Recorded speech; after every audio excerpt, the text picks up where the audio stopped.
Podem sentar. Boa noite, irmãos e irmãs. O Senhor abençoe. Agradeço o Senhor por permitir que eu esteja aqui cumprimentando vocês brevemente e também, como sempre, para meditar na palavra do Senhor. Vamos ler aqui na Bíblia. Vamos ler aqui na Bíblia, em Hebreus, no capítulo 5. Eu lerei uma coisa sobre uma pergunta que fizeram para mim, porque me perguntaram que há pessoas na igreja que ficam muito tempo, até anos, estão na igreja, vêm na igreja, mas após vão embora da igreja, voltam para o mundo, voltam atrás e começam a viver uma vida no mundo, como antes.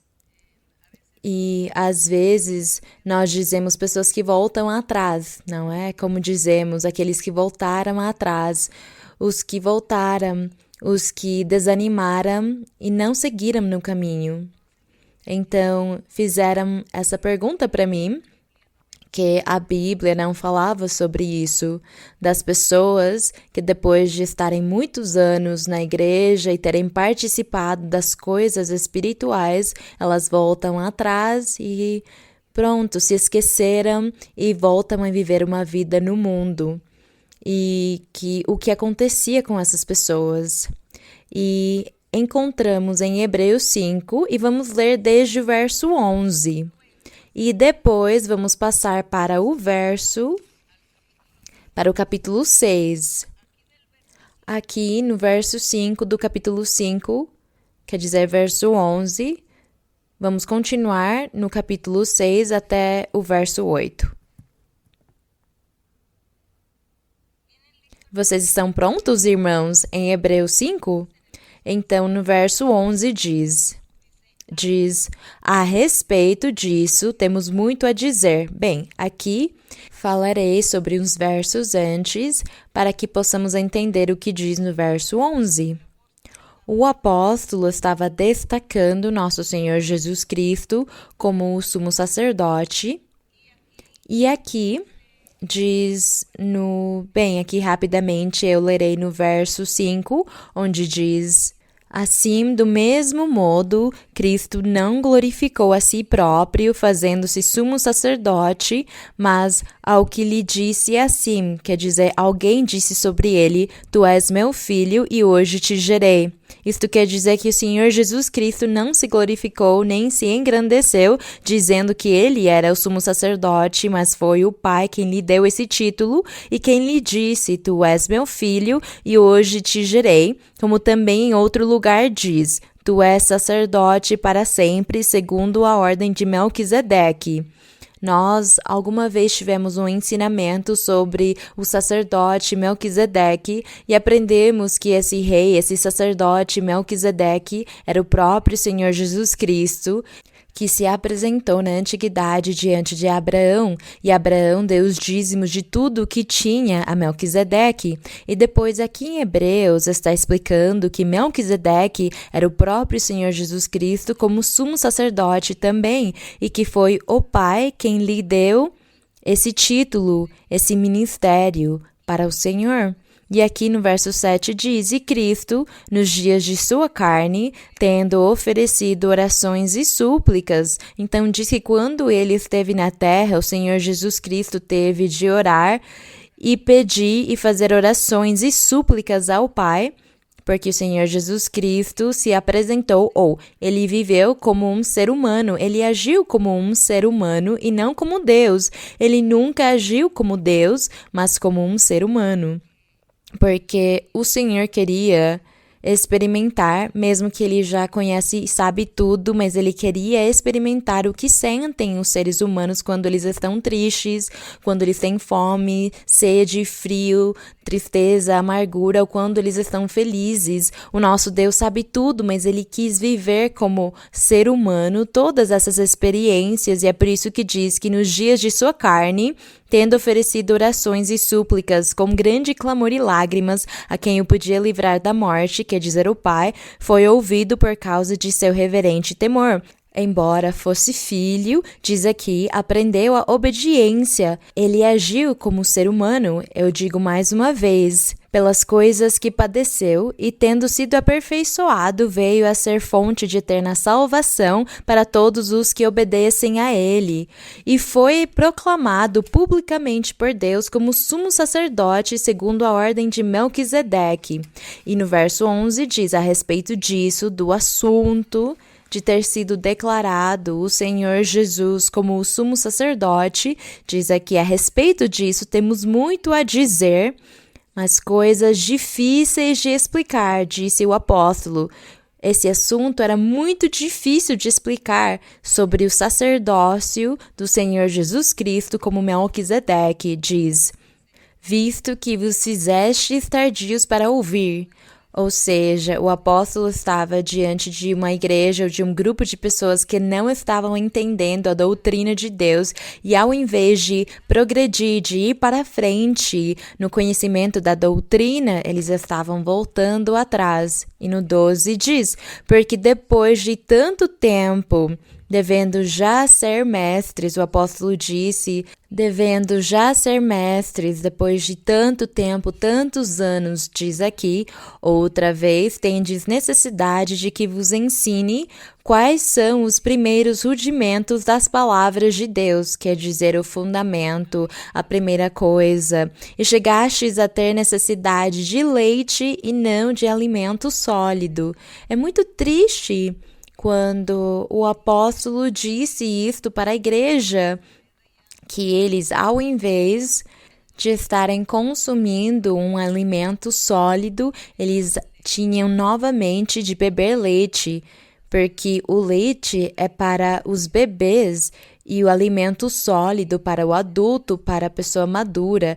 E no sentido espiritual da doutrina do Senhor é a mesma coisa. Quando nós começamos no caminho do Senhor, somos bebês recém-nascidos e nos alimentamos desse leite espiritual, dessa doutrina simples, dessa doutrina tão simples para que possamos entender. Fazemos estas coisas e nos enchemos de emoção e alegria e viemos na igreja, ouvimos a profecia e queremos continuar ouvindo a profecia porque é uma coisa fascinante, e depois eu faço batismo em águas e eu aprendo a cantar a Deus e a louvar a Deus. Esses são os rudimentos, os fundamentos, o começo. Mas aqui diz que as pessoas ficaram ali nesse estado preliminar dos começos, onde não há prosperidade nem progresso e não houve maturidade nem conhecimento da doutrina de Deus. E ele disse que, devendo já ser mestres, não são, vocês precisam de leite e não de alimento sólido, no 13. Pois todo aquele que se alimenta de leite é inexperiente na palavra da justiça, porque é menino. Então, irmãos, tomara que não aconteça conosco essas coisas. A maturidade espiritual é adquirir o conhecimento da doutrina de Deus e conseguir manejá-lo, quer dizer, saber agir na nossa vida espiritual, saber lidar com as coisas, saber tratar as pessoas, aprender e ter misericórdia e prudência e sabedoria para falar, para ensinar. Em quais momentos eu devo falar, em quais momentos eu devo calar, como eu devo ensinar, como eu devo corrigir, como eu devo admoestar, como eu devo explicar. Tudo isso, essa maturidade, faz que nós saibamos fazer as coisas na nossa vida espiritual, como quando alguém entra para fazer uma graduação, uma profissão, começa e depois já no final é um profissional e se torna uma pessoa que é um mestre ou uma mestra e sabe lidar com tudo sobre o assunto. E a vida espiritual é igual, a doutrina do Senhor é igual.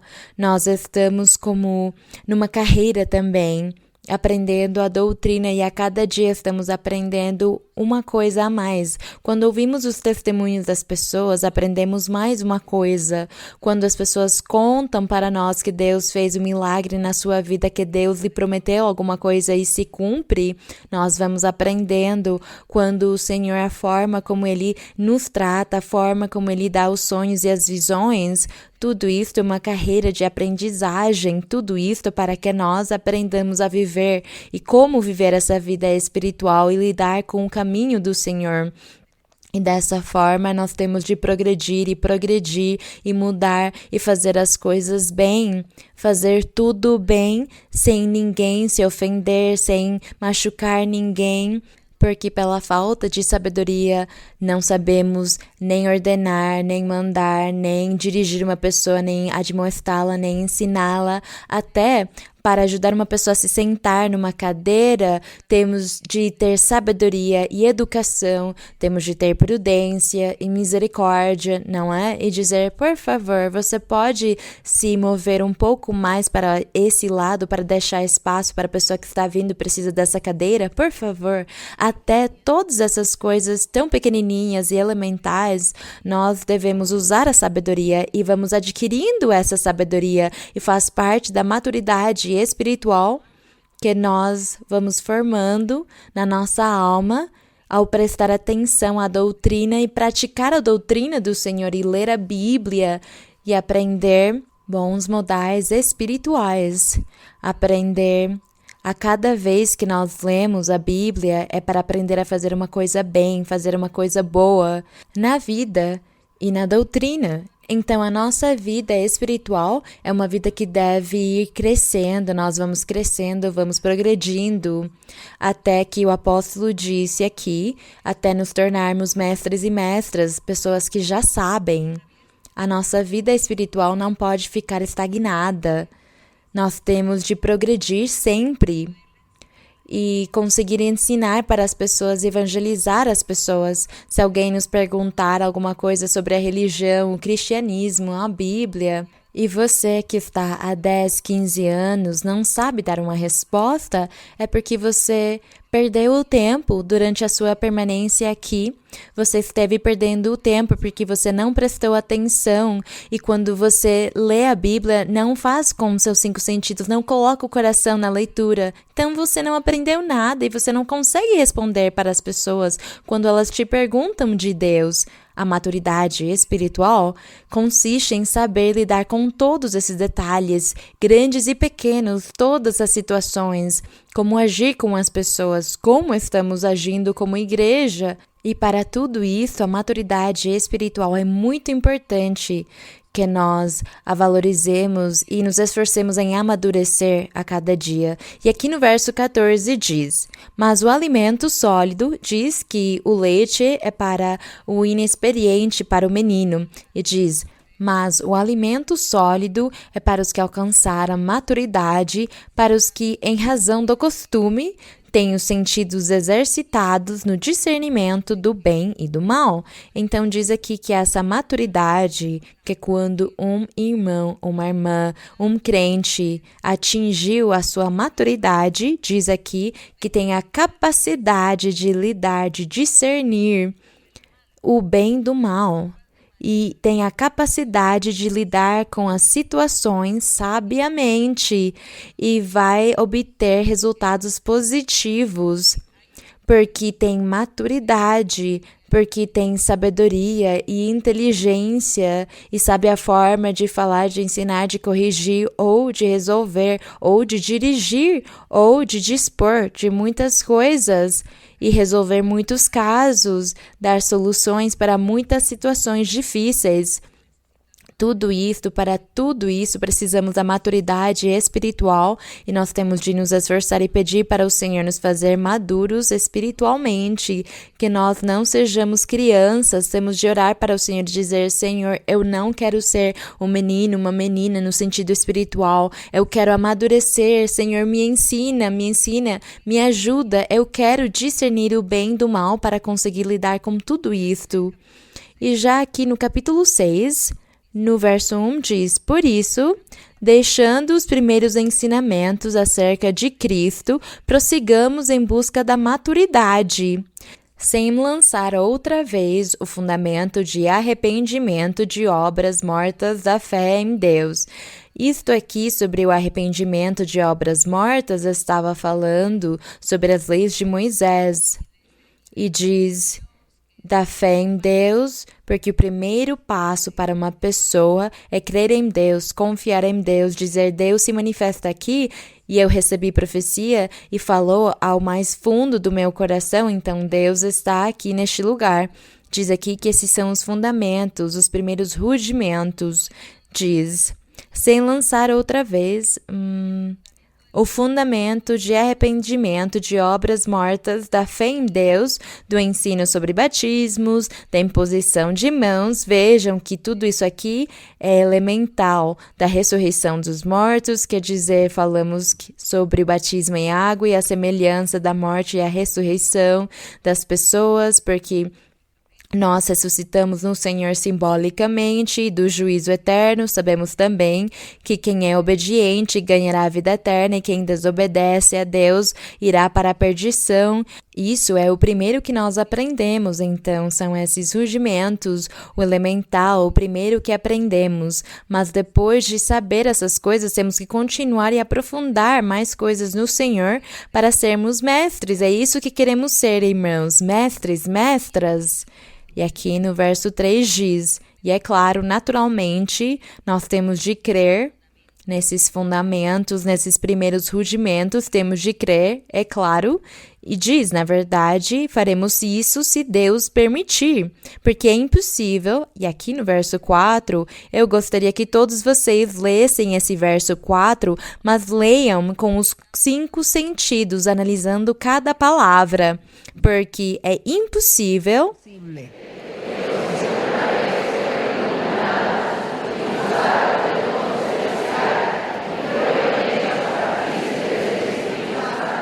Bem, vocês entenderam o verso?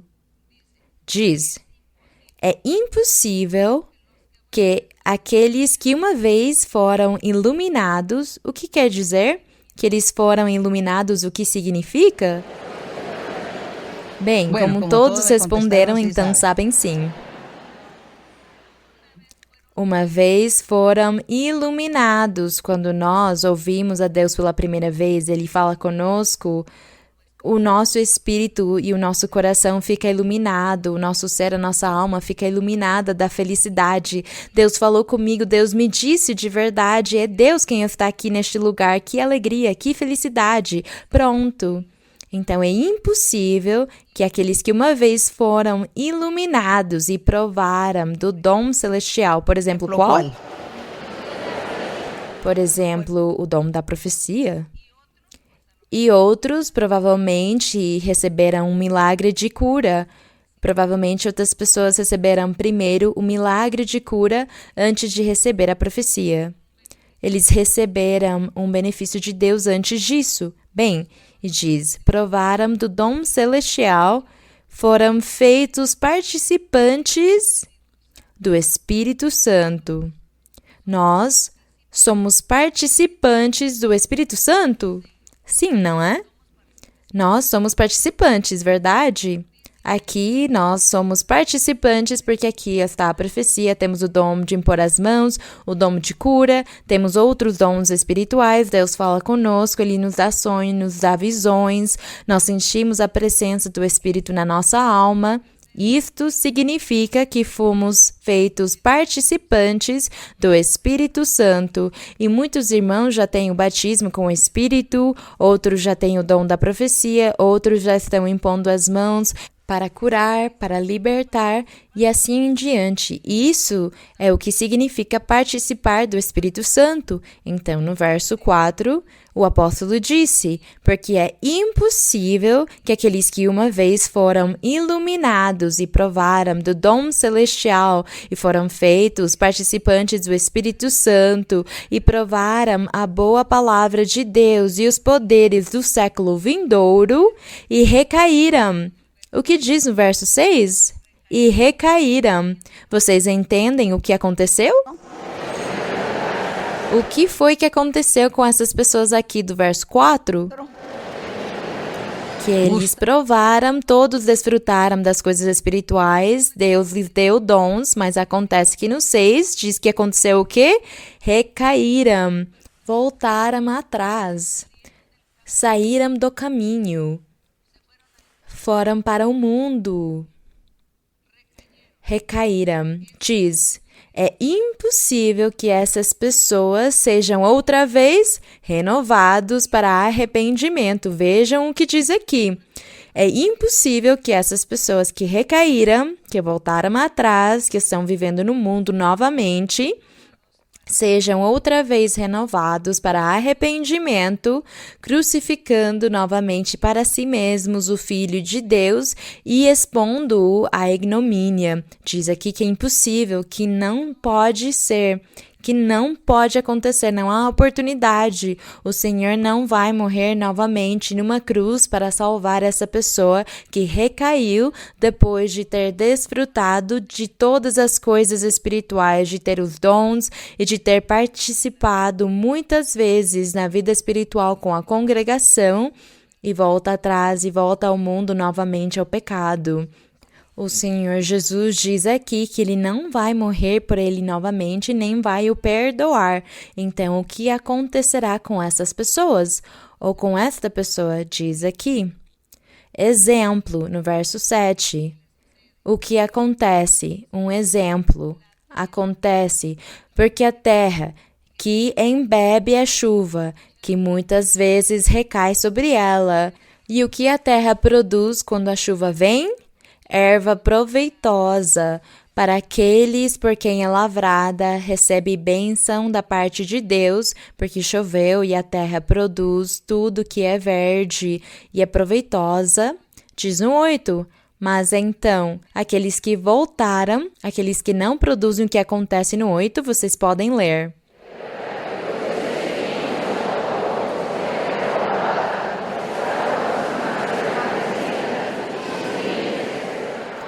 Essa resposta para alguém que me perguntou o que aconteceria, o que acontece com as pessoas que tinham conhecido a igreja, que tinham participado dos dons espirituais, que estavam na igreja há 10, 15 anos e até profetizavam, impunham as mãos e voltaram para o mundo novamente.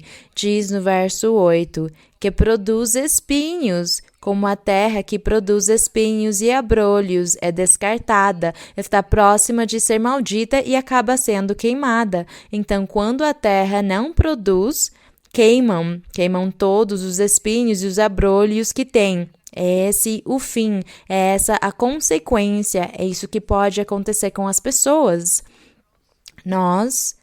Aqui o Senhor, Ele não está nos ameaçando, o Senhor nunca nos ameaça. O Senhor só está nos ensinando o caminho. O Senhor está mostrando os caminhos para nós. Há 2 caminhos, o caminho do bem e o caminho do mal. E o Senhor mostra esses caminhos para nós. E no caminho do bem, Ele nos mostra tudo o que nós vamos desfrutar e viver junto com Ele. E no caminho, quem quiser escolher o caminho do mal, o Senhor diz, então, é isso que acontecerá.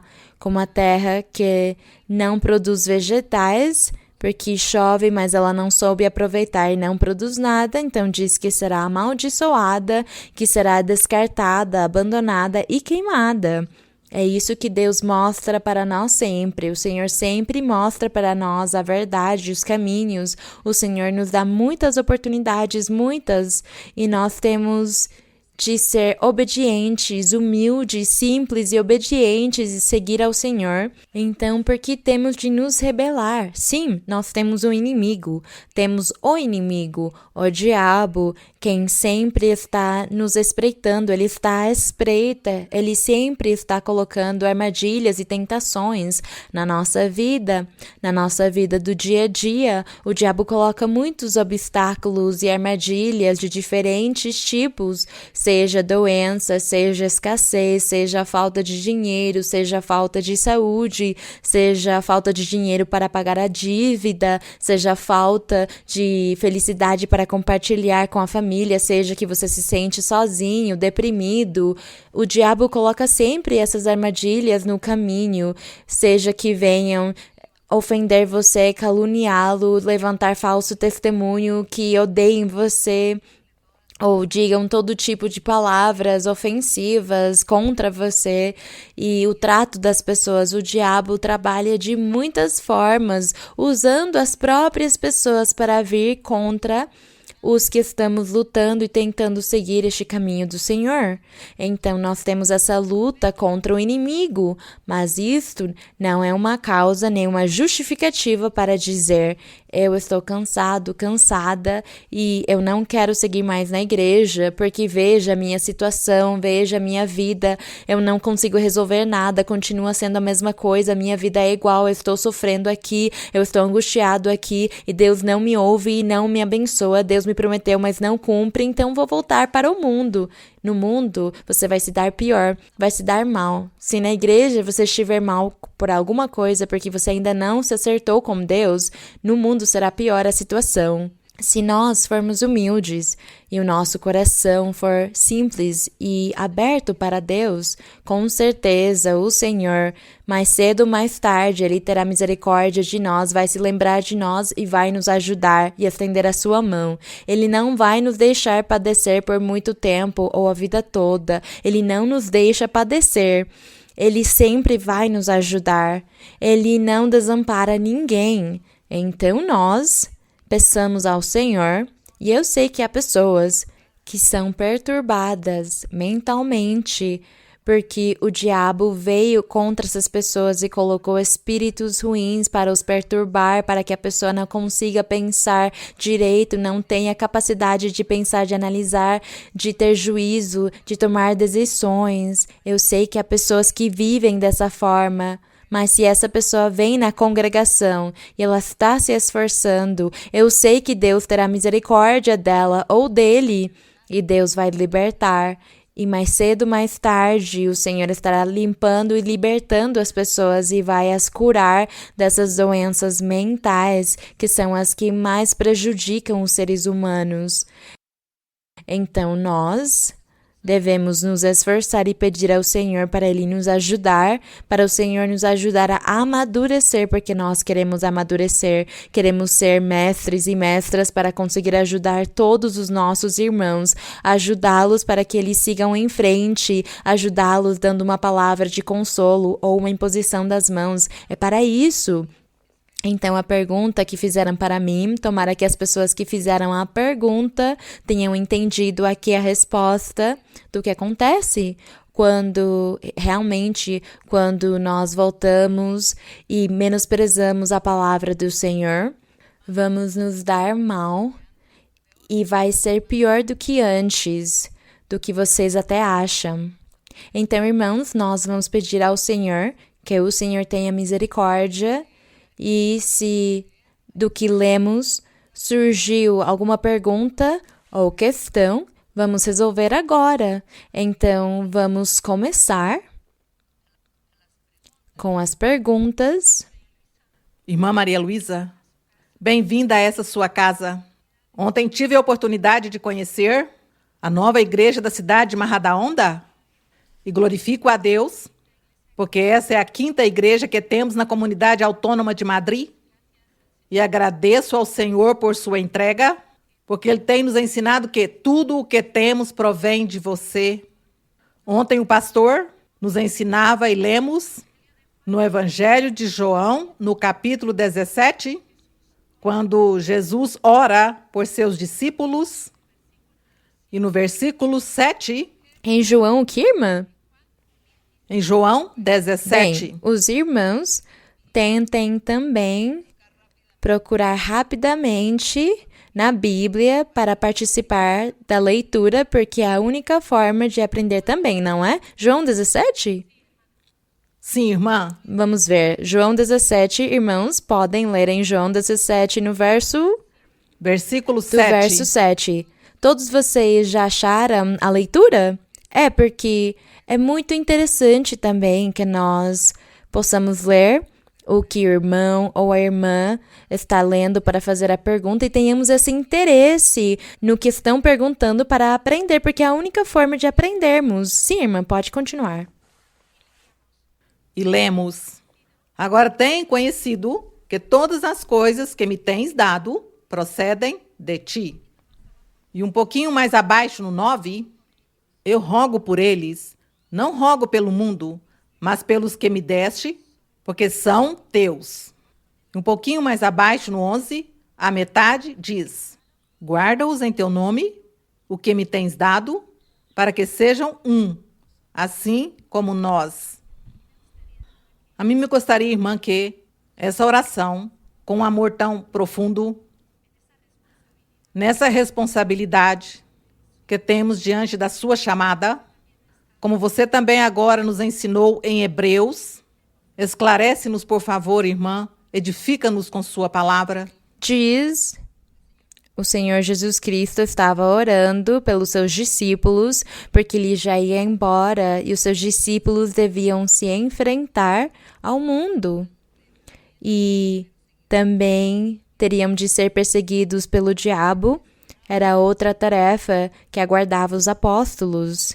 E diz: agora tem conhecido que todas as coisas que me tens dado procedem de ti.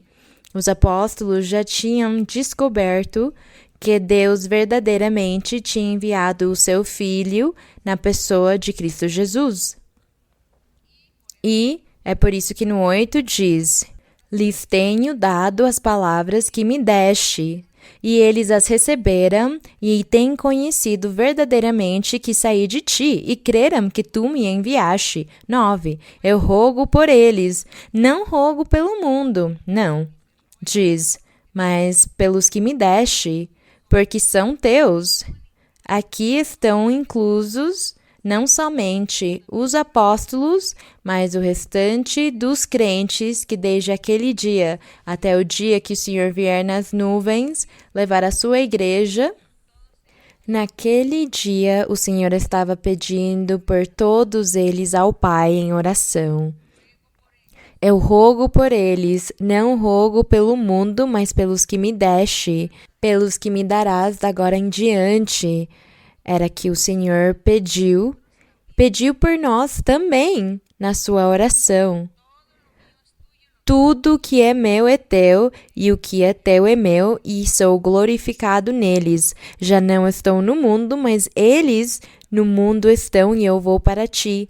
Pai Santo, guarda-os em teu nome, o que me tens dado, para que sejam um assim como nós. Diz aqui que era um como nós, porque o Pai e o Filho são um só Deus. E diz aqui que Ele quer que os seus crentes e a sua igreja, todos nós, sejamos um só no Senhor. Mesmo tendo diferentes personalidades e temperamentos e raças e idiomas e também sejamos de diferentes países, no nosso coração, quando o Senhor vem ao nosso coração morar nele, então todos nós nos tornamos um só, porque temos o amor do Senhor na nossa alma.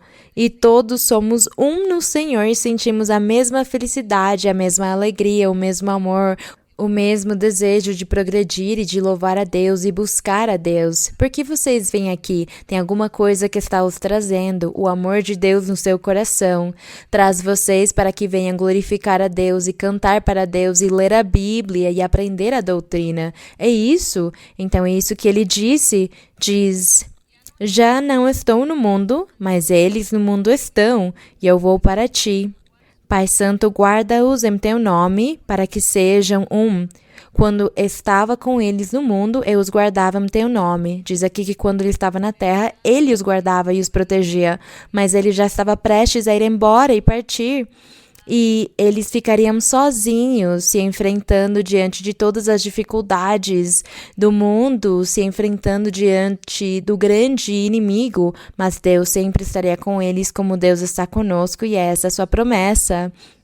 E nós temos de aproveitar e agradecer e valorizar ao nosso Deus e o chamado que Deus fez para todos nós. Porque o Senhor nos chamou, nos trouxe e nos escolheu, e nós estamos aqui diante dele e ele terá misericórdia de todos nós. Vamos seguir em frente? Vamos seguir em frente com outra pergunta. Irmã, boa tarde. Que Deus a abençoe. Muitíssimo obrigada por visitar-nos. E tem uma pergunta na Bíblia, irmã. Está em Efésios 4, 15 e 16. Bem, Efésios 4, irmãos. Vamos procurar rapidamente Efésios 4, verso o quê? 15 e 16. Sim. Posso ler, Sim, irmã?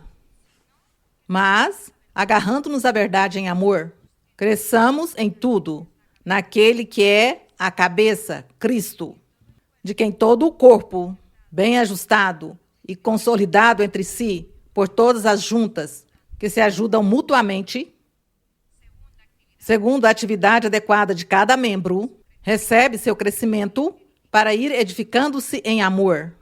Pois, irmã, baseando-nos nestes versículos, o Senhor enfatiza em que todo o corpo esteja bem unido na ajuda mútua, porque isso fará que tenha seu crescimento, o próprio crescimento de cada um e da edificação de cada um. Exatamente, a maturidade espiritual. Aqui está falando sobre a maturidade espiritual.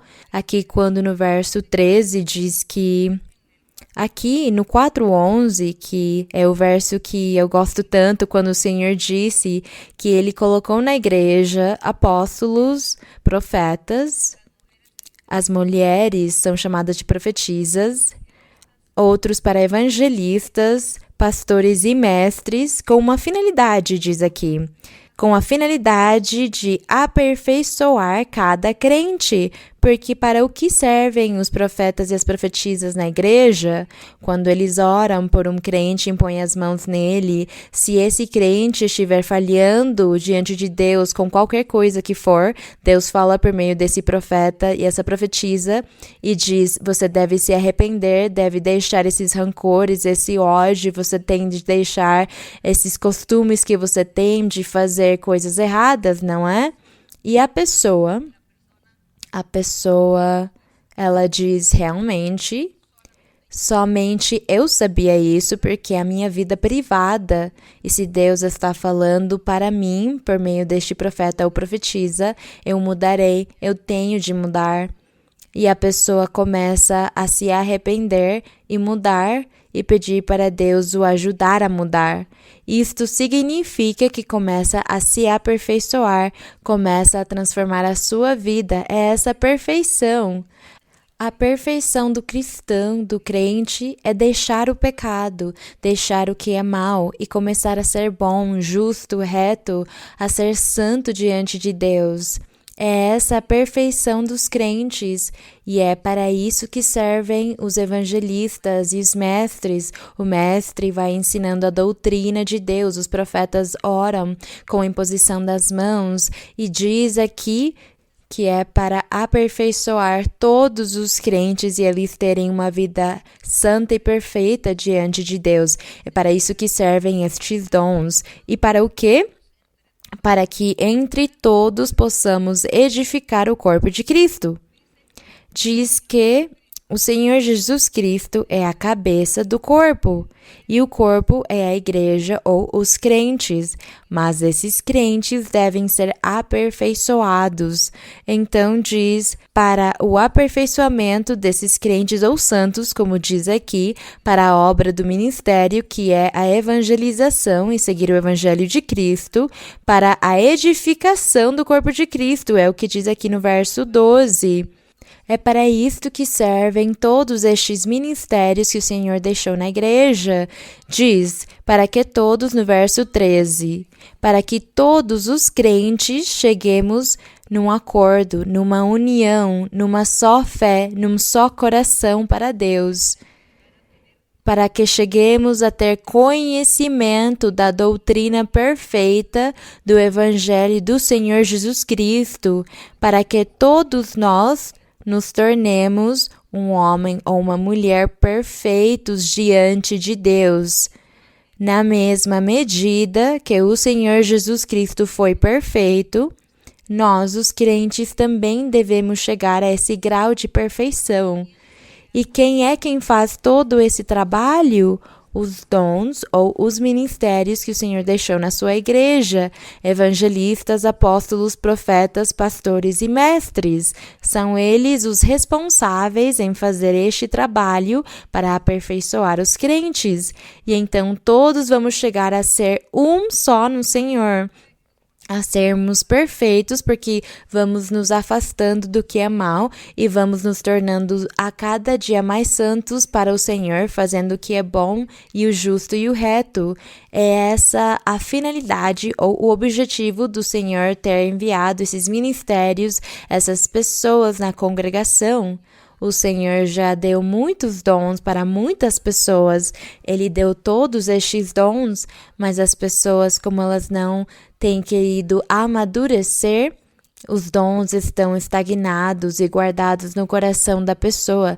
Deus já lhes deu os dons, mas eles ainda não podem ser exercidos porque as pessoas não amadureceram espiritualmente, não têm a capacidade ainda. E o Senhor espera que todos nós amadureçamos para que comecemos a trabalhar todos os dons que Deus nos deu na igreja. Porque Ele dá isto para todos os crentes, porque diz na Bíblia que todos devemos chegar na unidade da fé e do conhecimento do Senhor e todos devemos chegar a sermos um só, perfeitos e retos diante de Deus.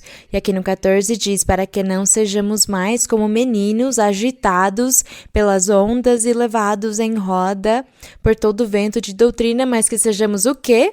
Pessoas maduras, que sejamos sensatos e astutos para conseguir diferenciar e distinguir o mal do bem e não nos deixar enganar da astúcia do inimigo, que usa muitas pessoas para nos enganar. No 15, mas agarrando-nos à verdade no amor, cresçamos em tudo naquele que é a cabeça, Cristo Jesus. E no 16, de quem todo o corpo do Senhor Jesus Cristo é quem? Bem ajustado e consolidado entre si por todas as juntas que se ajudam mutuamente, segundo a atividade adequada de cada membro. Vejam que aqui está comparando que todos os crentes são o corpo de Cristo e as juntas devem estar trabalhando bem, segundo a atividade de cada membro para ir crescendo e edificando-se em amor. Então, se um corpo estiver doente, se o joelho não funcionar nem os dedos, se a pessoa não consegue agachar, então para o que serve esse corpo? Para nada. Então diz aqui que esse corpo deve estar sadio e perfeito e compara com o corpo físico de nós, os seres humanos. Quando ficamos doentes, o nosso corpo não serve, não faz a mesma função. Mas diz aqui que o corpo de Cristo deve estar tudo perfeito, tudo funcionando, que nada falte, que nada esteja sem funcionar. E quem nos faz funcionar? O Espírito Santo com os seus dons e com esses ministérios maravilhosos que o Senhor colocou na sua igreja e que todos nós podemos pedir ao Senhor que Ele nos ajude e Ele nos dê esses dons maravilhosos, mas que o Senhor nos ajude a nos aperfeiçoar e a amadurecer na nossa vida espiritual e que o Senhor também nos ajude a entender e compreender a sua doutrina, irmãos, porque vamos pedir para o Senhor esses dons maravilhosos, mas se não tivermos maturidade nem capacidade para ter esses dons, não poderemos lidar com eles, nem trabalhar eles, nem fazer as coisas bem. Bem, isto é maravilhoso de ler, porque nos faz ter vontade e sentir alegria para o Senhor nos usar, mas vamos nos esforçar e tentemos mudar no que melhor pudermos, e o que você não puder mudar, peça ao Senhor lhe ajudar a mudar, para que você seja uma pessoa perfeita diante de Deus e para que Deus também possa lhe dar esses dons maravilhosos e você também possa ajudar ao mesmo tempo os outros crentes que vão chegando na igreja. Esse é o crescimento e o povo do Senhor como vai se formando. Uns vão embora, outros vão chegar que terão o mesmo processo e todos nós nos ajudando aqui, porque esta é uma formação que estamos fazendo e uma corrida que estamos andando. Todos temos a nossa formação, o nosso trabalho, o nosso ofício enquanto estivermos vivos, e quando chegarmos no final, na meta, vamos poder levar muitas obras e apresentar diante de Deus todo o trabalho que fizemos. Tomara que nos sintamos orgulhosos dele. Vamos seguir em frente? Boa tarde, irmã Maria Luísa. Que o Senhor a abençoe. É um privilégio tê-la novamente na igreja de Madrid, Vallecas. Ao ler a Bíblia, e como também você tem nos ensinado, aprendemos que a perfeição é um caminho a seguir constantemente por amor a Deus, através da obra prodigiosa e transformadora do Espírito Santo em nossas vidas, o conhecimento da doutrina e a obediência aos seus mandamentos, podemos alcançá-la. Entretanto, como seres imperfeitos, cometemos erros ou faltas durante nosso processo de aperfeiçoamento, que tende a ser gradual como a aurora, até que o Senhor nos purifica e nos capacita para compreender e realizar o maravilhoso trabalho espiritual. E nesse caminho, os papéis estabelecidos por Deus em Efésios 4:11 são essenciais para nosso crescimento, maturidade e aprendizagem. E nesse contexto, irmã, tenho as seguintes perguntas. Como podemos entender o caminho da perfeição, esse chamado supremo para viver em santidade, considerando nossa natureza humana e a possibilidade de cometer erros? E a segunda pergunta, qual é o papel dos ministros espirituais mencionados no processo de aperfeiçoamento dos crentes? Sabemos que estes servidores têm todos os dons espirituais, mas no que se diferencia? Não sei se você poderia nos esclarecer um pouco mais acerca de como são esses trabalhos que desempenham cada um deles na igreja. Que Deus a abençoe. O ofício dos apóstolos. O apóstolo era uma pessoa responsável de indicar os pregadores. O apóstolo também estava nos assuntos administrativos, físicos, espirituais, administrativos também da igreja, porque mesmo que a igreja e os caminhos do Senhor, a nossa vida espiritual, e devemos levar uma vida espiritual, contudo, se precisam de muitas coisas materiais na vida para que consigamos fazer isto e nos formar como uma igreja. O que se precisa? De um lugar, precisamos de coisas físicas, e tudo isso precisa ter alguém responsável disso, alguém na parte física. As cadeiras, os microfones, os equipamentos, os locais, fazer toda a documentação do governo, os alvarás. Tudo isso, alguém tem que ficar responsável. Não é somente a pessoa que tem o dom da profecia. Quem tem o dom da profecia impõe as mãos e dá profecia. Mas também há outros trabalhos, e eu acho que o apóstolo está encarregado de muitas coisas espirituais e físicas também, como no governo, praticamente governa, dirige para uma pessoa responsável, encarregada de ter um fundamento verdadeiro da igreja e que se tenha pessoas responsáveis em organizar e para que todas as coisas andem bem e tudo dê certo. Até mesmo para fazer um estudo bíblico, precisamos de muitas pessoas, precisamos de muitas coisas materiais. Os operadores das câmeras, alguém que sabe bem, as pessoas do som. Sem isso, seria desconfortável, não conseguiríamos nos ouvir, a nossa voz não é alta o suficiente para chegar para todo mundo. Então, tudo isso é um trabalho também que Deus coloca nos corações das pessoas, que além da sua vida espiritual, elas também se dedicam a aprender e estudar na parte material para que tudo funcione e a congregação se sinta confortável. Eu creio que tudo isto é o trabalho dos apóstolos. Os apóstolos estão incluídos em coisas físicas, administrativas, financeiras e na parte espiritual também, dirigindo quem vai supervisar e pregar em tal país, o que há de se fazer, o que vamos resolver em tal lugar. O trabalho dos profetas e as profetisas, como eu já disse, é orar, impor as mãos e Deus lhes dá a revelação do estado de uma pessoa na sua vida espiritual, de como essa pessoa está vivendo diante de Deus. Deus revela e o profeta profetiza, ou a profetisa dá profecia para as pessoas, ou lhes dá a revelação diretamente, lhes faz uma admoestação, um chamado de atenção, se corrige. Você está falhando diante de Deus, você não está lendo a Bíblia, você não está impondo as mãos, você não está fazendo isto e aquilo, Deus ordenou você fazer tal coisa e você não está fazendo. É esse o trabalho da profetisa, do profeta. E também Deus lhes dá revelações à sua vida, se eles estão bem, se estão andando errado, como eles estão diante de Deus. Esse é o trabalho, e é isso que a pessoa faz. Como vemos, essa pessoa não se preocupa, esse profeta, essa profetisa não se preocupa em saber se o local é o certo, ou se a cadeira é suficiente, se tem tudo. Não é a preocupação deles. Eles vieram, impuseram as mãos, deram as suas revelações e foram embora, e até mais. É isso. Então, o trabalho dos evangelistas.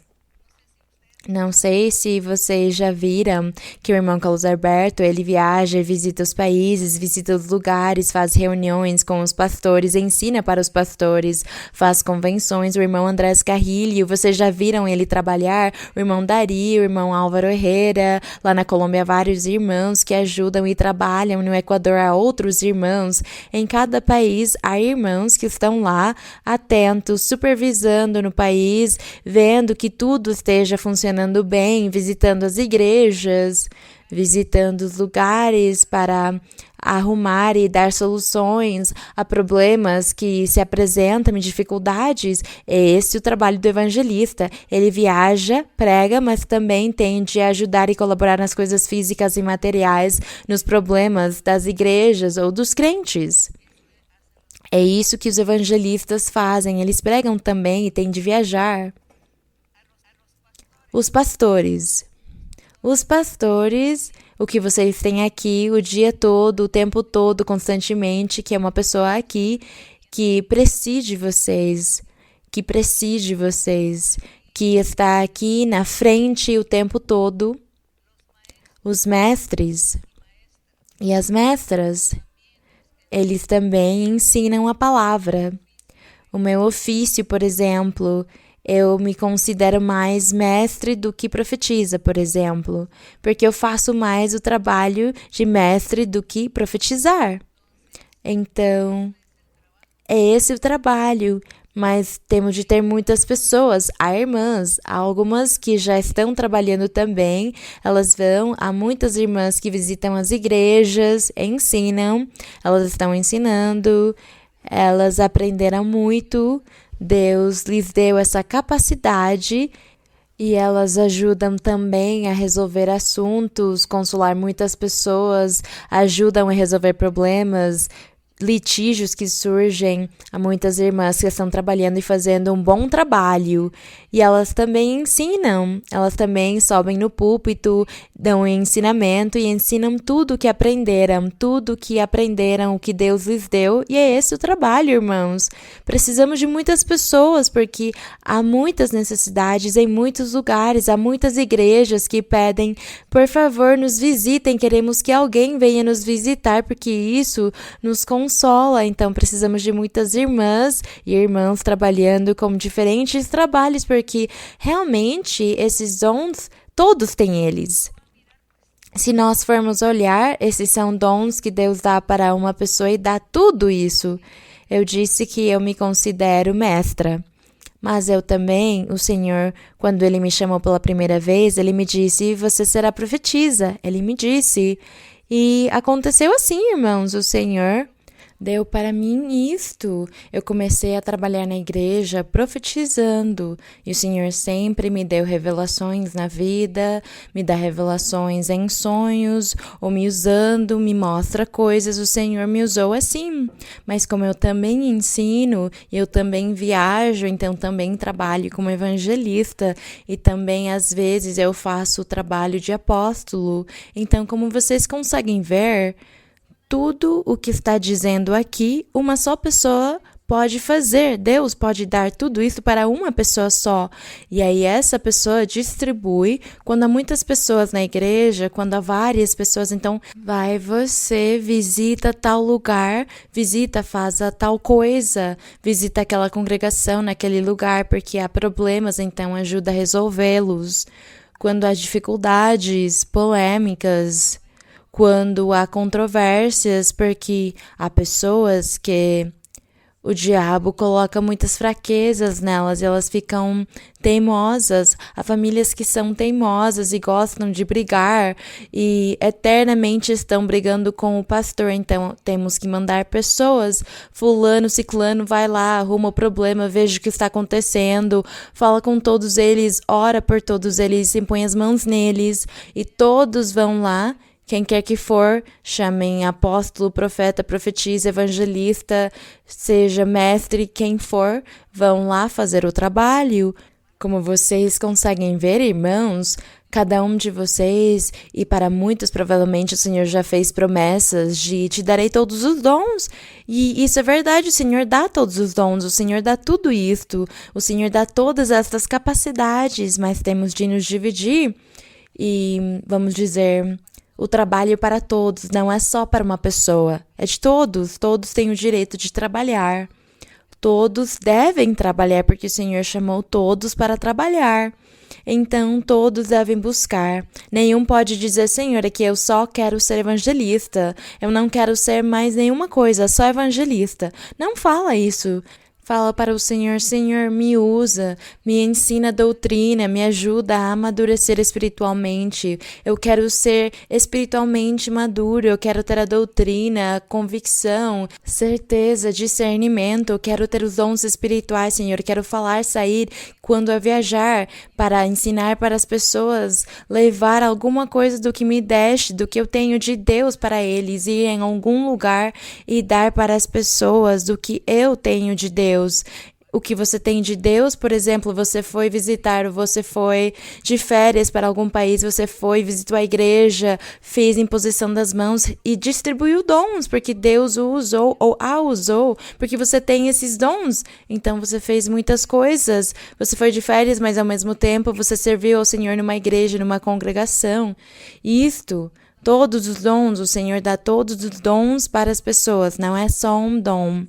Às vezes, alguém se especializa a mais, como aconteceu com o apóstolo Paulo. Ele se especializou viajando, então ele viajava, abria as igrejas, deixava os pastores lá prontos na igreja, e o pastor, o ancião, ele o deixava lá pregando e ele ia para um outro lugar. Era esse o trabalho dele, mas ele também era mestre, pastor, pregador, evangelista, ele era profeta, ele fazia tudo, porque Deus lhe deu todos os dons. Então, vocês querem ter todos os dons, irmãos? Eu creio que Deus prometeu para muitos que Deus lhes dará, e assim será. Bem, irmã, então tomara que a resposta você tenha entendido no dia de hoje. Para o que serve cada dom.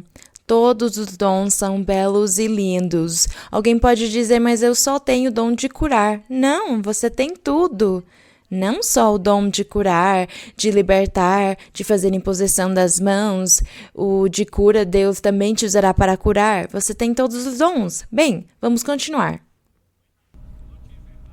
Boa noite, irmã Maria Luísa. É uma honra estar diante da senhora. É uma promessa de Deus que estaria lhe fazendo uma pergunta no dia de hoje, na qual está no livro de Números, capítulo 24, verso 17. Em Números, Antigo Testamento, em Números, no capítulo o quê? 24, verso 17.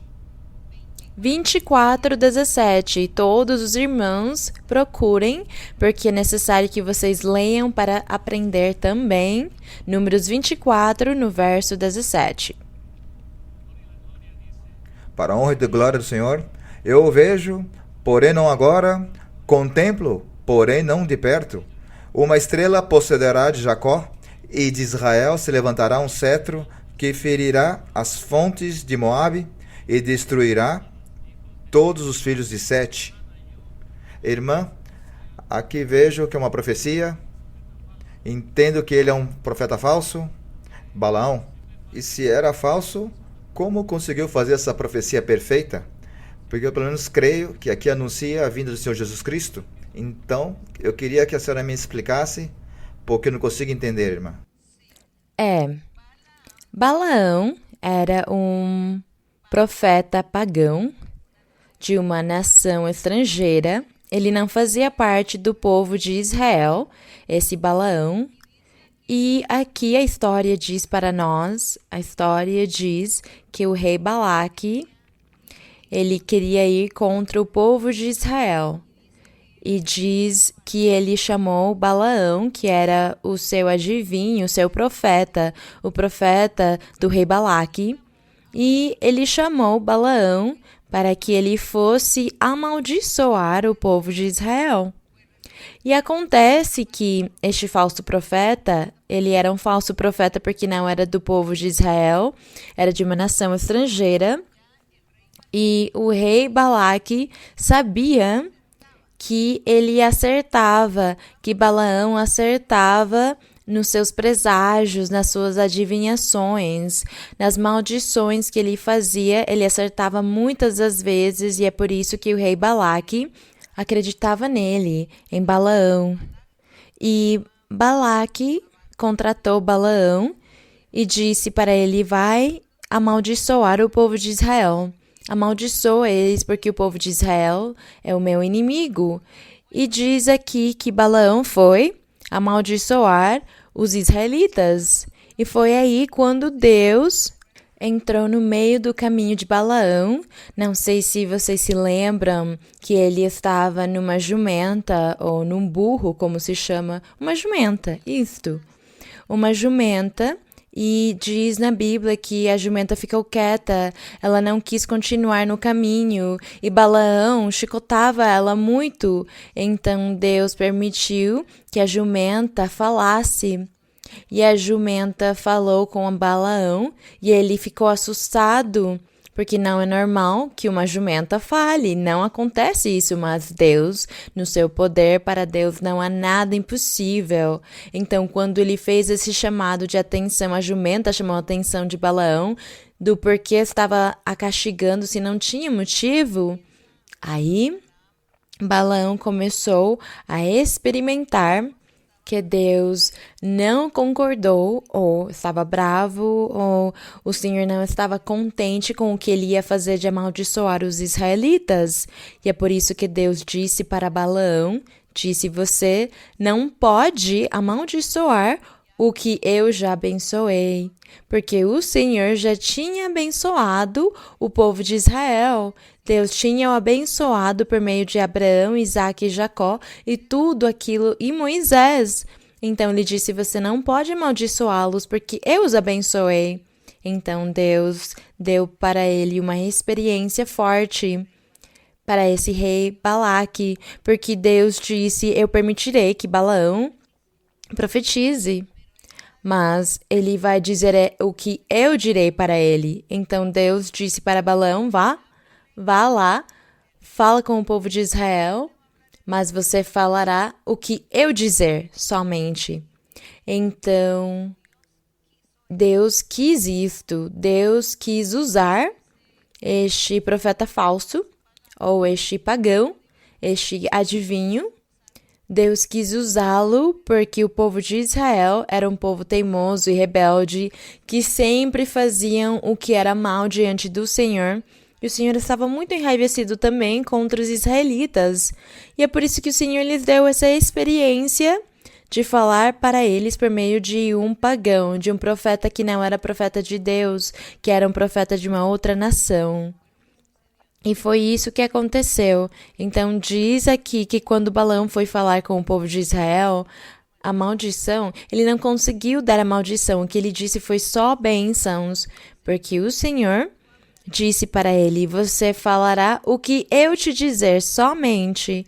E aí onde nós vemos esta profecia deste Balaão, que falou e exatamente profetizou sobre o Senhor Jesus Cristo, onde disse que era a estrela de Jacó.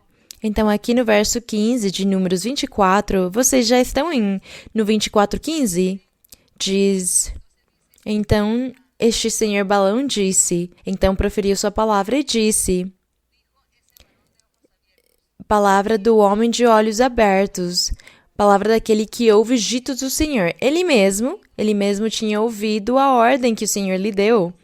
Diz, e o que sabe a ciência do Altíssimo, que é Deus, o que viu a visão do Onipotente foi Balaão, quem viu a grandeza de Deus quando a jumenta falou, diz que cai e tem os olhos abertos, então ele está dizendo que ele estava derrotado, ele se sentia mal, mas os seus olhos estavam abertos, vendo as maravilhas do verdadeiro Deus. No 17, a profecia continua e diz, eu o vejo, porém não agora, contemplo-o, porém não de perto. Uma estrela procederá de Jacó, é a profecia, uma estrela procederá de Jacó, e de Israel se levantará um cetro. Aqui estava falando sobre o Senhor Jesus Cristo no futuro, que ferirá as fontes de Moabe e destruirá todos os filhos de Sete. Aqui continua toda a profecia e foi isso o que Balaão profetizou naquele dia quando o rei Balaque, quem o contratou, percebeu do que ele fez. Ele reclamou do porquê ele tinha feito isso, e Balaão teve de dizer para ele, eu tive de falar o que Deus me disse que eu devia falar. Eu não consegui evitar. Então eu, ao invés de amaldiçoar o povo, o que fiz foi abençoá-los, porque foi isso que Deus me deu, mas Deus o fez também para castigar os israelitas por eles serem teimosos e rebeldes. Então Deus também fez dessa forma. Hoje em dia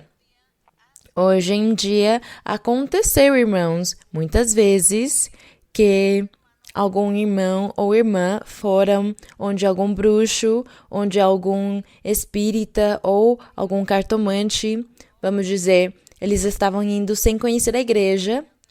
E quando iam onde os adivinhos, estes diziam para eles, eu não posso dizer nada para você, não posso falar com você, porque você é uma pessoa especial, porque Deus vê você com olhos especiais e um dia você encontrará o verdadeiro caminho de Deus. Então, eu não posso atender você. Isso já aconteceu? E a pessoa nos disse que, com o decorrer do tempo, ela chegou na igreja e ela encontrou as coisas de Deus e ela se lembrou do que tinha acontecido quando ela foi onde o adivinho.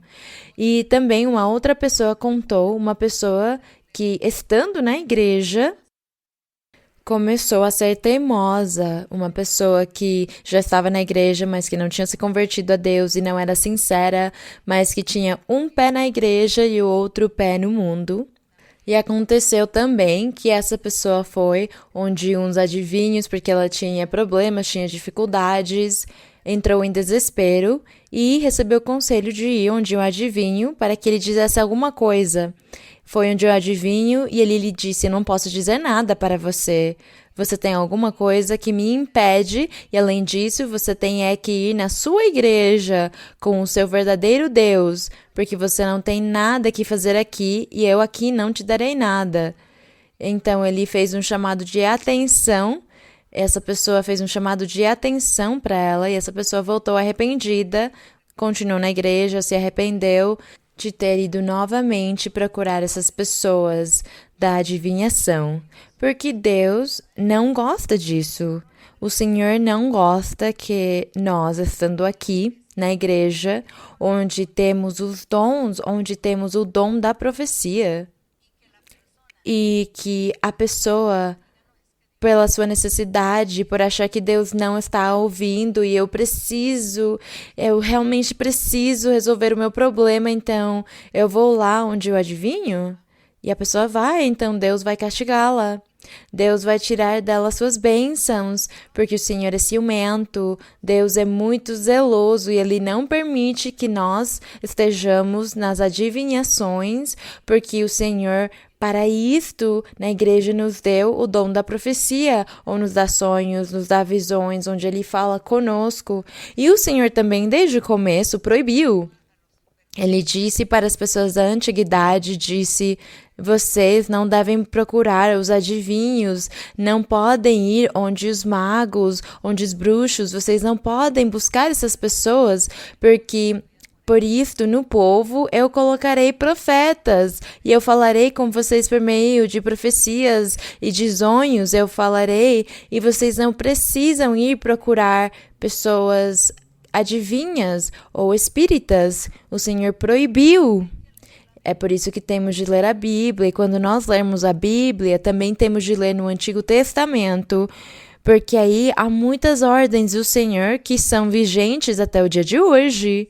O que o Senhor proibiu na antiguidade de não ir onde os adivinhos, porque ele colocaria profetas, é vigente até o dia de hoje, porque hoje no Evangelho o Senhor também deu a profecia e deu profetas, então nós não temos o que fazer indo lá procurar essas pessoas que têm a obra do diabo para os demônios vir fazer moradia em nós e destruírem todos nós e a nossa vida espiritual e roubarem as nossas bênçãos do Senhor só pela teimosia, pela ambição de ir lá para ver o que vai me dizer ou vai me dar. Temos de tomar muito cuidado com isso e também com as coisas dos preságios, das superstições. Ai, usa essa pulseira, usa os brincos de tal, a pedra de tal, as esmeraldas, o ouro, os diamantes, porque tem a energia, porque tem não sei o que usem tudo isso como superstições e preságios. Deus não gosta disso, de você estar vindo na igreja confiando em Deus, mas depois vai confiar numa pedra ou numa joia. Deus não gosta disso.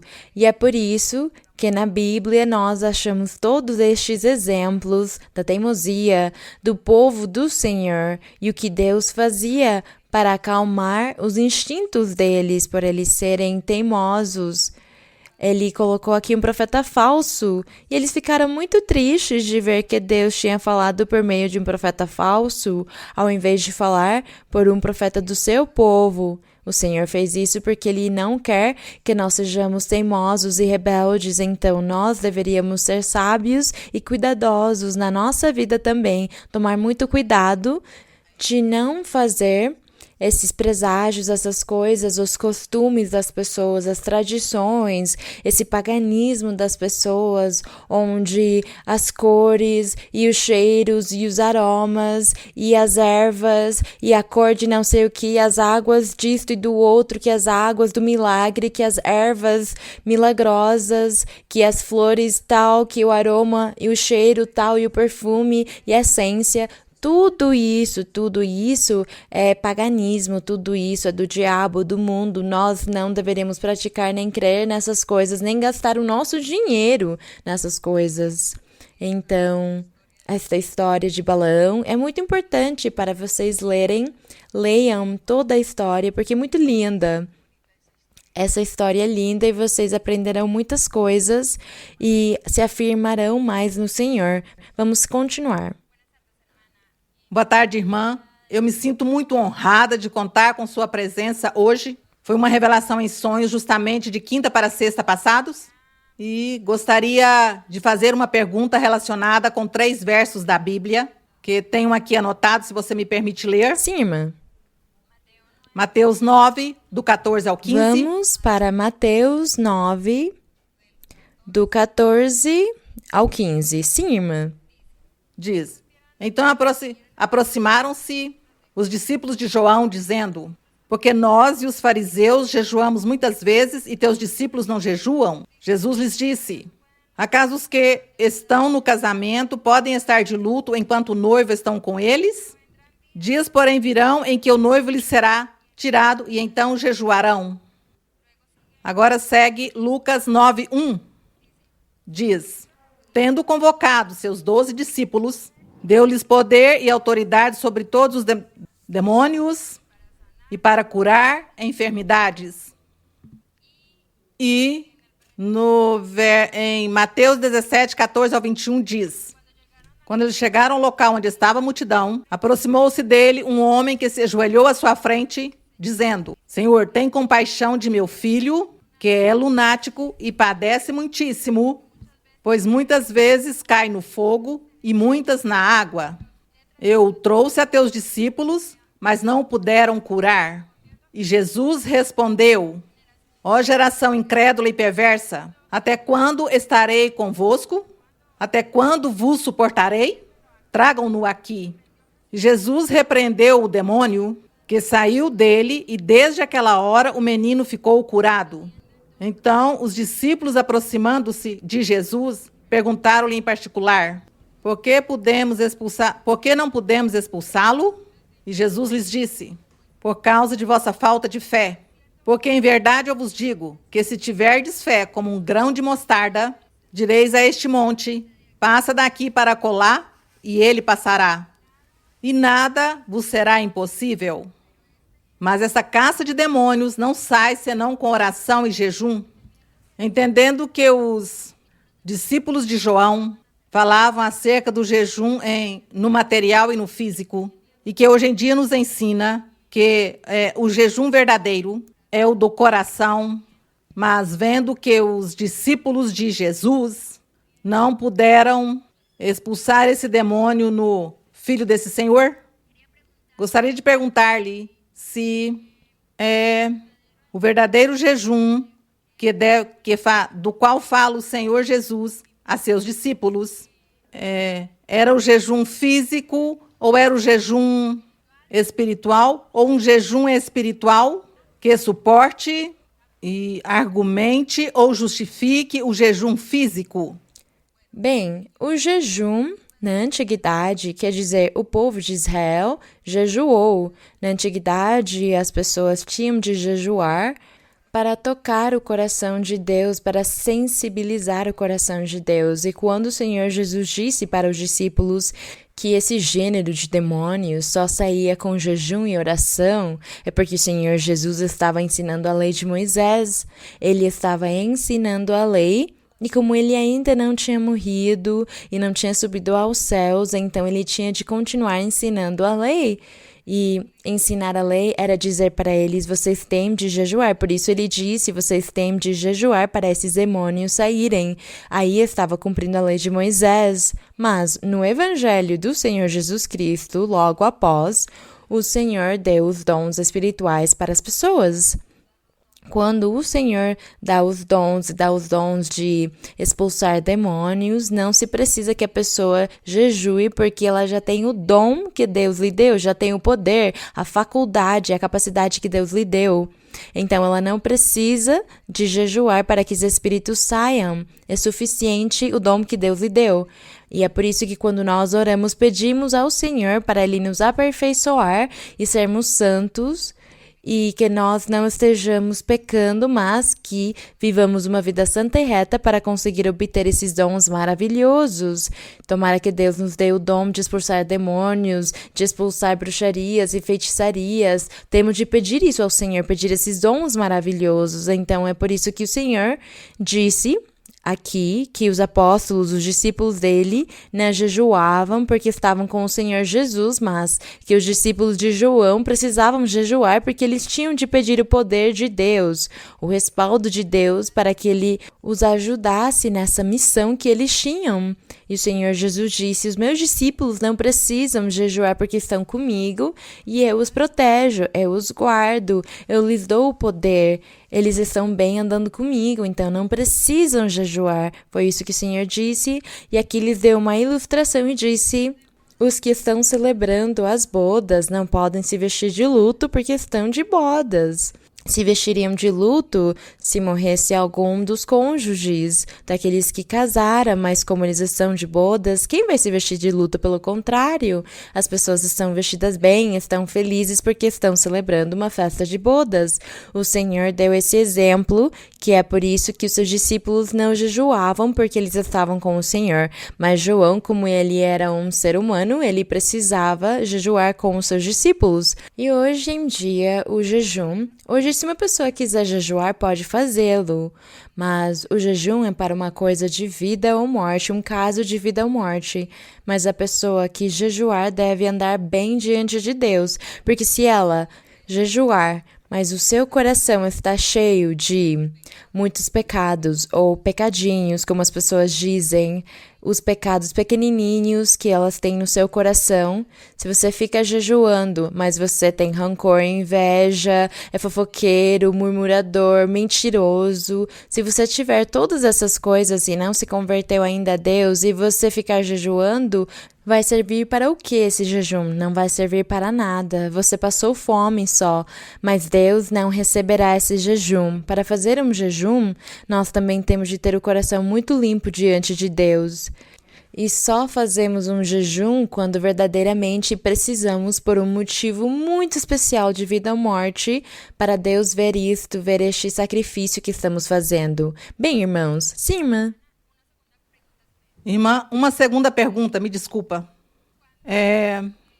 Quando o Senhor do verso leva o filho aos discípulos e também a Jesus, ele, pois, tem a possibilidade, não é, de levá-lo, mas, pois, entendendo que tem pessoas, tanto da igreja, pais, tanto da igreja como do mundo, que não tem como essa possibilidade de talvez pressionar ou obrigar seus filhos para trazê-los à igreja. E também não temos como ainda os dons para fazer uma imposição de mãos, para expulsar demônios ou espíritos imundos. Como nós podemos fazer? Ou seja, o que devemos fazer para que eles possam receber uma imposição de mãos ou uma cura a respeito dessas potestades? Nós confiamos no Senhor. E assim, se você tiver um filho ou um parente doente na sua casa, que tem espíritos, que talvez que é perturbado pelos espíritos, como, por exemplo, essas doenças do autismo, que são espíritos que perturbam a alma. Você não fique pensando se você tem dons ou não. Você impõe as mãos, ora, pede a Deus, porque Deus terá misericórdia. Você o faz com todo o seu coração, impõe as mãos e clama ao Senhor misericórdia. Senhor, tem misericórdia do meu filho, da minha filha, deste meu ser, meu irmão, meu sobrinho, quem for. Tem misericórdia, Senhor. Eu não tenho dons, mas tenho a confiança em Ti. Eu confio em Ti, creio em Ti. Temos de fazer isto, irmãos. Vocês tenham ou não os dons, temos de orar por estas pessoas, temos de orar porque se essas pessoas não conseguem vir na igreja para que imponham as mãos nelas, então vocês façam nas suas moradias, vocês mesmos, mesmo que vocês digam, eu não tenho autorização de impor as mãos, mas não pensa nisso, vocês pensem, confio e creio em Deus, eu vou impor as mãos e vou clamar para Deus. Temos de fazer estas coisas com os nossos parentes em casa, porque é onde a pessoa está lá sofrendo e vocês estão vendo ele sofrer. Então a fé e a confiança em Deus vale muito e Deus terá misericórdia e libertará estes seres. Vamos orar e agradecer ao Senhor e nos despedir e agradecer a Deus,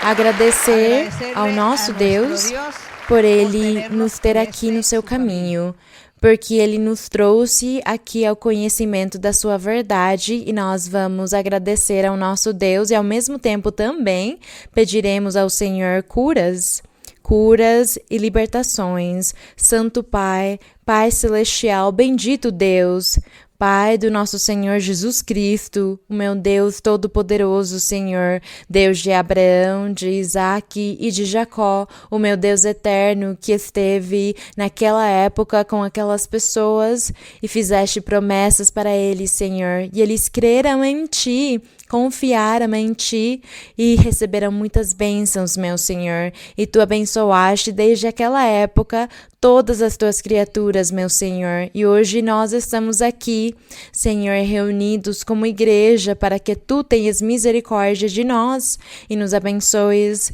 e nos libertes e ouças a nossa oração, escuta as nossas súplicas, Tira, Senhor, as ataduras, as armadilhas malignas. Tira as ataduras, as correntes diabólicas. Tudo o que há dentro de nós que não nos deixa progredir na nossa vida espiritual, não nos deixa progredir, não nos deixa crescer, Senhor, como Tu queres que nós cresçamos. Progressemos e sejamos maduros na nossa forma de pensar e de agir. Bendito Deus, estende a Tua mão poderosa, Senhor, e tem misericórdia de todos nós. Tem misericórdia, Senhor, estende a Tua mão que cura, a Tua mão poderosa. Estende a Tua mão poderosa sobre todas as pessoas, de qualquer idade, crianças, idosos, jovens de todas as idades, aqueles que estão doentes, aqueles que têm doenças incuráveis, doenças mentais, aqueles, Senhor, que não conseguem falar, não conseguem pensar, nem coordenar as suas ideias, aqueles que não têm esse juízo. Bendito, Senhor, tem misericórdia. Veja, suas famílias estão sofrendo, eles estão sofrendo, vendo o sofrimento e a doença e a dor dos seus parentes. Bendito Deus Todo-Poderoso, nos ouve, Senhor, ouve a nossa oração. Olha para as nossas necessidades, Senhor. Veja que nós estamos clamando e pedindo misericórdia para Ti, Senhor. Pedimos que tenhas misericórdia, que nos ouças, que a Tua mão poderosa esteja sobre cada um. Coloca as Tuas mãos na cabeça de cada homem, cada mulher, cada menino, cada menina, todos os seres, Senhor. Impõe as Tuas mãos poderosas, curando, limpando, libertando, Senhor, transformando os corações, cortando as armadilhas do maligno, cortando as correntes e destruindo todas as obras do maligno. Liberta, Senhor, limpa cada um. Tu cura, Senhor, e faz milagres e sinais, Senhor. Liberta, guarda e protege também essas pessoas que foram vítimas de bruxarias, de feitiçarias, de maldições. Quebra e destrói as correntes e as ataduras, meu Senhor. Liberta, Senhor. Quebra as correntes, corta as armadilhas e as ataduras do maligno. Liberta, Senhor, e nos dá regozijo e alegria, Senhor. Nos dá regozijo e alegria no coração para Te louvar. Envia o poder do Espírito Santo sobre nós, Senhor. Derrama o poder do Espírito e limpa as nossas almas, limpa os nossos corações. Corta essas correntes, Senhor. Desce com o Teu poder, Senhor. Desce com o Teu poder. Desce com o Teu poder, Senhor, com milagres e sinais e prodígios. Bendito o Senhor, poderoso Deus, poderoso Rei, santo, justo, misericordioso e clemente. Poderoso, meu Senhor. Os louvores sejam para Ti. Os louvores sejam para Ti. A honra para Ti, Senhor. A glória para Ti. Bendito o Senhor, bendito o nosso Deus, que vive e reina pelos séculos dos séculos. Aleluia. Poderoso, poderoso é o nosso Deus, poderoso é o Senhor. Os louvores para o Todo-Poderoso. Bendito o Rei, bendito o Senhor. Santo é o Senhor. Dá liberdade, Senhor. Limpa corações. Limpa corações, limpa toda impureza, destrói e corta as correntes, Senhor, corta as correntes e liberta, Senhor, das ataduras, tira, Senhor, as ataduras, tira as ataduras e liberta, Senhor, dá regozijo, regozijo e alegria, dá regozijo e alegria, meu Senhor, glória ao Senhor para sempre, poderoso, poderoso, meu Senhor e Deus. Louvado seja o Teu nome para sempre. O Teu nome seja louvado para sempre, poderoso Rei, poderoso Senhor dos senhores, Rei dos reis, meu Pai celestial. Bendito és o que vem no nome do Senhor, e bendito és o nosso Senhor Jesus Cristo, que veio no nome do meu Pai. Poderoso meu Senhor onipotente, poderoso Senhor onipotente. Obrigada, eterno Deus. Te agradecemos, Rei. Agradecemos o Senhor. Poderoso é o Santo. Glorioso, meu Senhor. Glorioso, meu Senhor. Louvado seja o teu nome, glorificado seja o teu nome, glorificado seja o teu nome para sempre. Quem como tu, Senhor, entre os deuses, quem como tu, magnífico em santidade, terrível em louvores, fazedor de maravilhas, fazedor de milagres.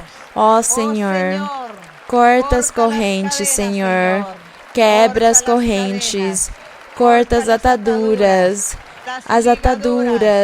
corta as correntes, quebra as correntes, liberta, limpa, Senhor. Obrigada, aleluia. Obrigada, Senhor. Obrigada, Jeová Santo. Obrigada, Rei dos Reis e Senhor dos Senhores, aleluia. Bendito, Senhor. Obrigada, Senhor, aleluia.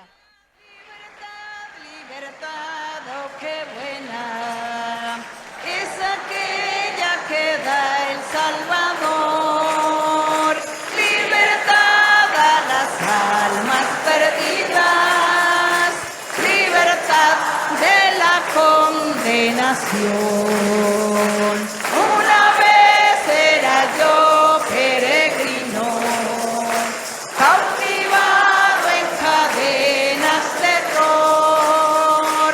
Mi maldad me tenía cautivo a una eterna y sin fin perdición.